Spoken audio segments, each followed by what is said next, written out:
It's day 9,610 of being a human. So yes, you heard that right. This is me doing a reactionary video to Dylan Mulvaney. And the reason why I wanted to do this reactionary video is because, first off, Dylan in this video, from my professional lens, exemplifies so well what it's like going through deep self-work and being able to go through the hard and messy and complicated and straight up hate from other people and still be able to come out the other side and still be you, still be authentic, still be positive, and still be loving. So from my professional lens today, I'm going to be analyzing this video, sharing some of my thoughts because there's a lot of cool tips and tricks that I saw within this video that I want to share with you. And I hope it's something that you can really take to heart, because it's not easy being trans right now. There's a lot of finger pointing that we're the problem of a lot of things, which isn't true at all. And I just wanted to share some of these things that Dylan has done that hopefully will also benefit you. So stay tuned and let's get into this video.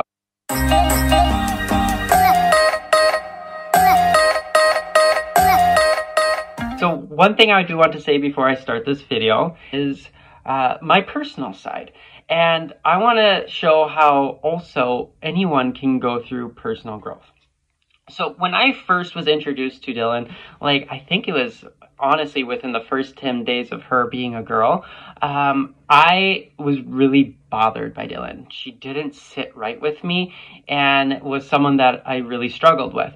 Now, I have the self-awareness that my struggles with Dylan was nothing about Dylan. It was about me and what was challenging within me. And what I found challenging was her eccentricness, her happiness, her joy for life. And sometimes that sits and is really uncomfortable for me. But what I did is, instead of blaming Dylan and jumping on that bandwagon, which I think a lot of people have done, especially in the world, which is terrible, I sat back and I looked at Dylan and I said, what is Dylan really trying to say here?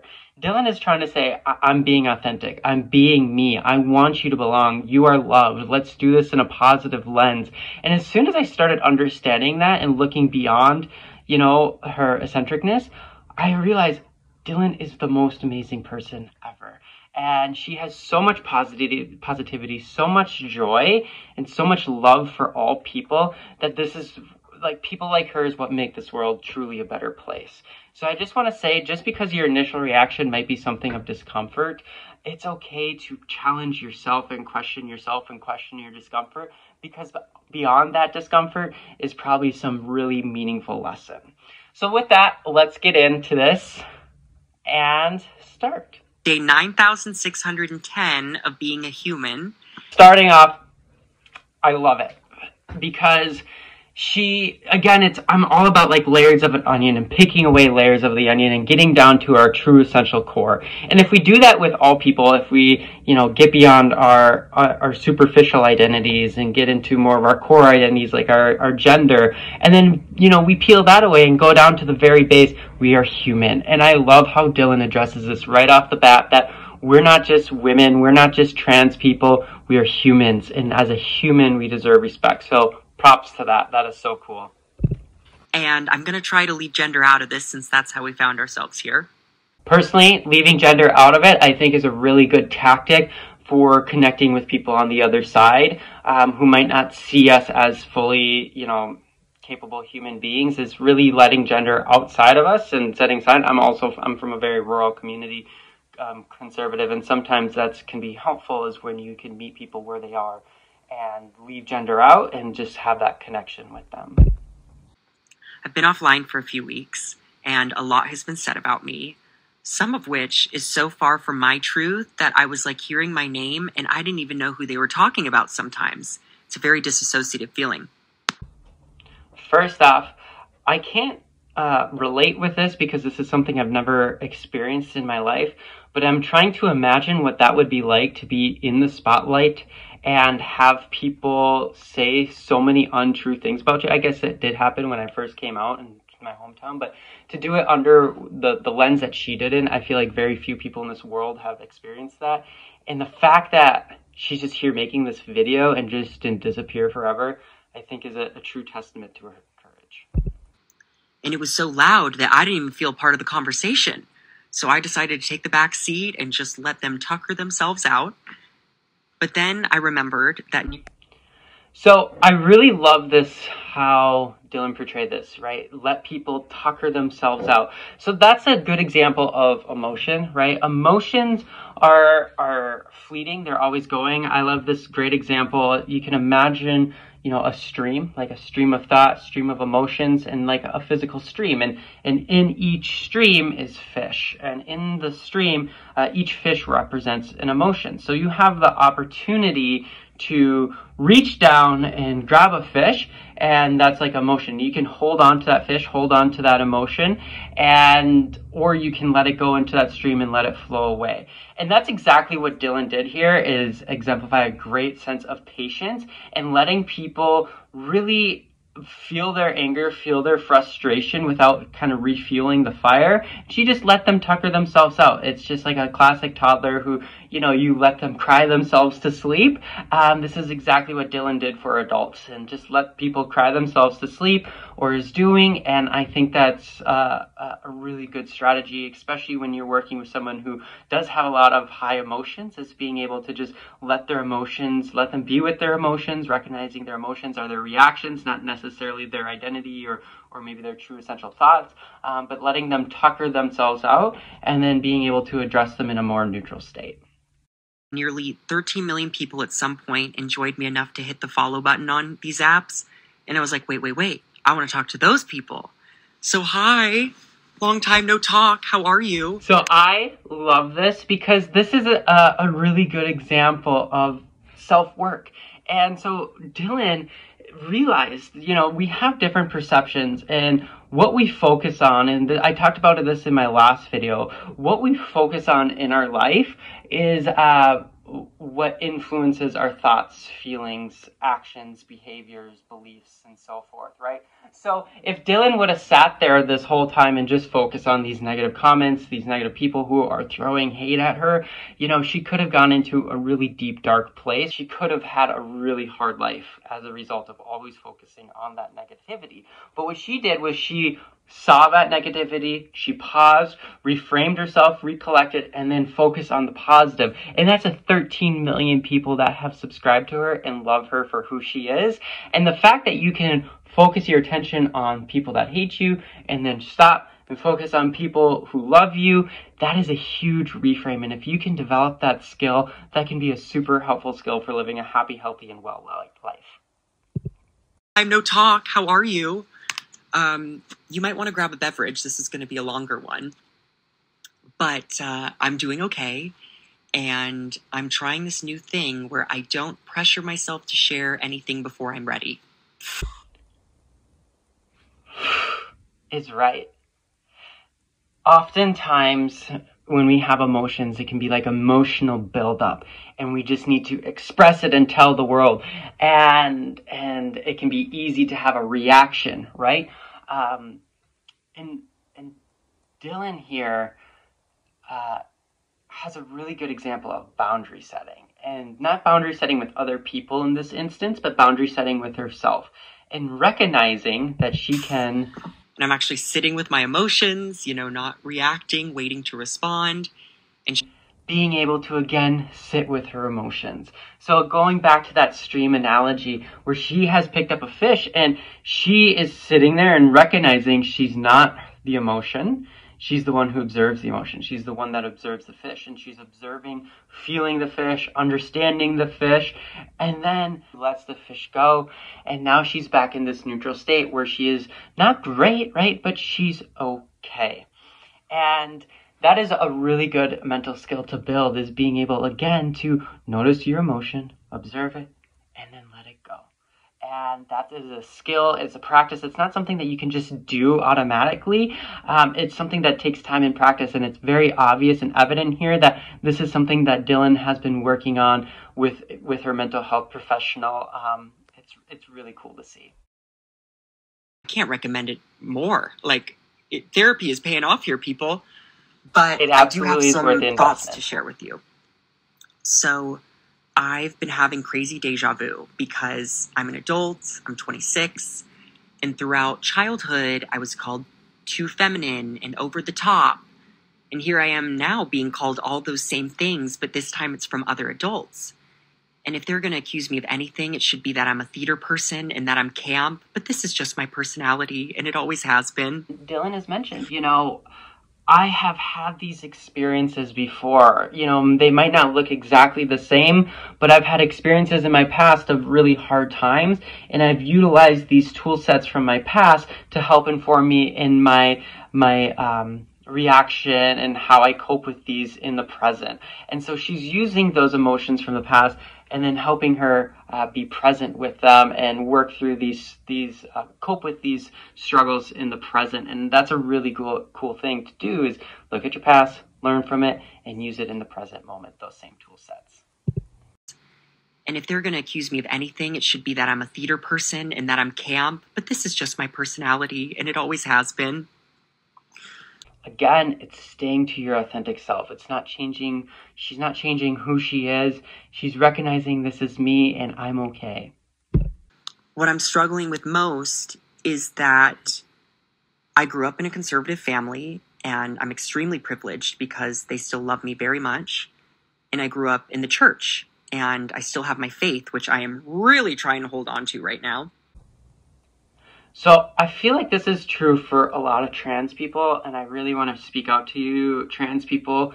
Doesn't matter how you politically align, the people around you make a big difference, right? But that being said, even if you grow up in a conservative family, conservative area, there's still going to be people there that love you and support you.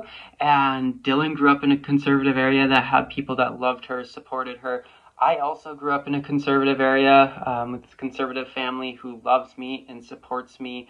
And so I think just this understanding of going into it deeper, that we need to get away from these labeled ideologies and saying, just because they're conservative means they're bad. That doesn't necessarily mean that. People are super complex. And just as Dylan is saying here too, I don't want to be labeled just for being trans, and my transness is what's makes me eccentric and outgoing and happy. No, that's my theater personality. We're all super complex, and we have a lot of different labels that are attached to us, whether it's labels that we give ourselves or labels other people impose on us.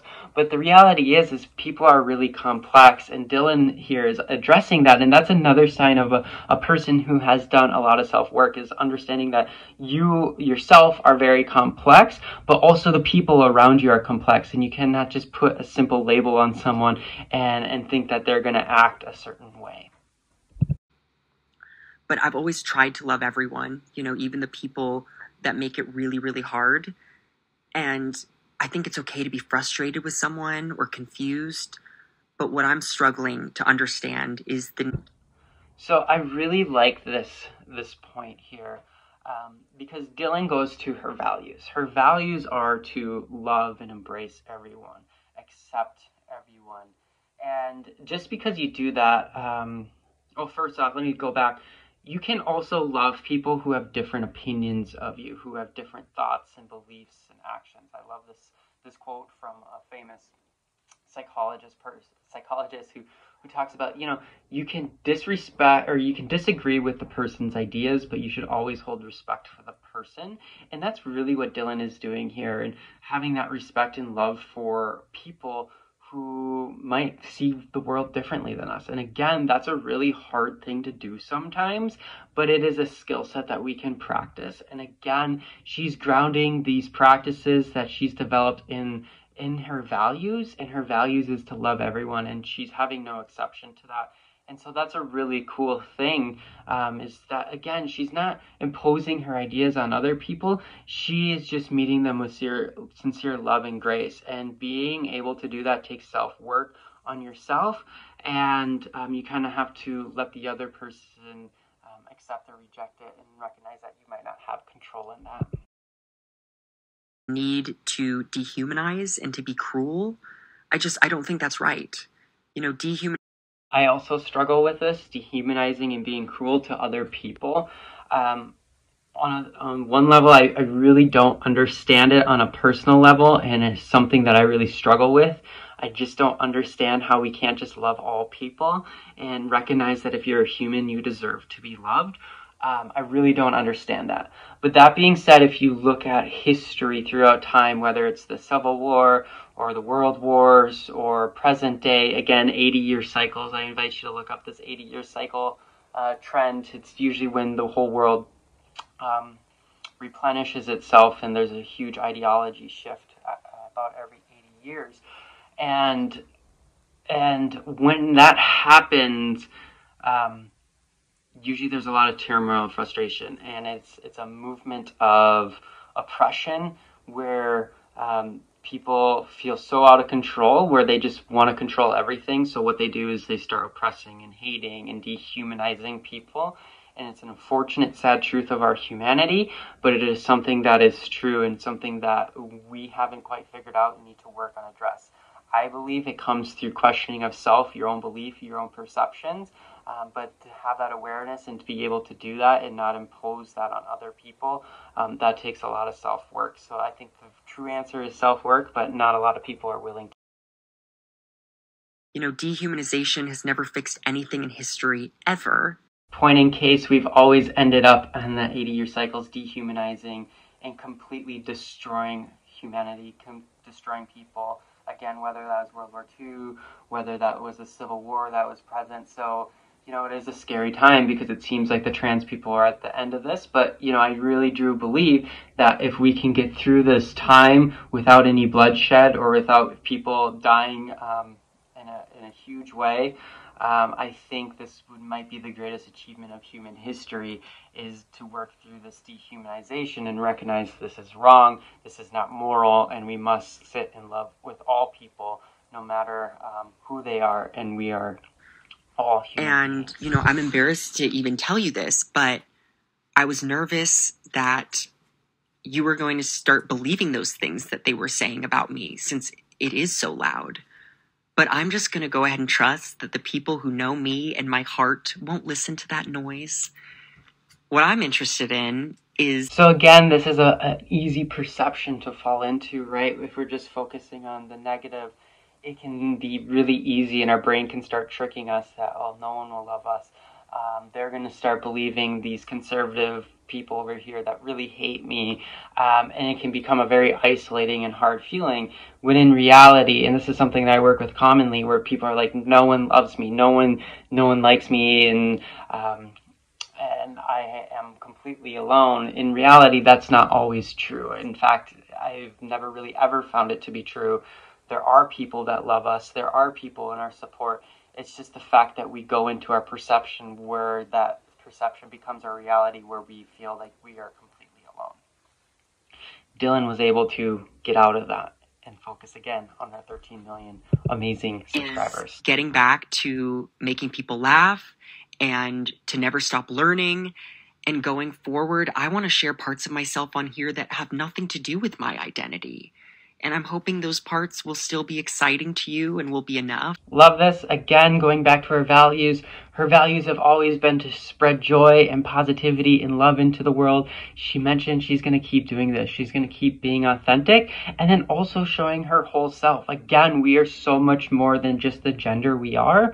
We're like a big old pie, right? And maybe a slice of that pie is our gender and part of our identity, but we have so many identities.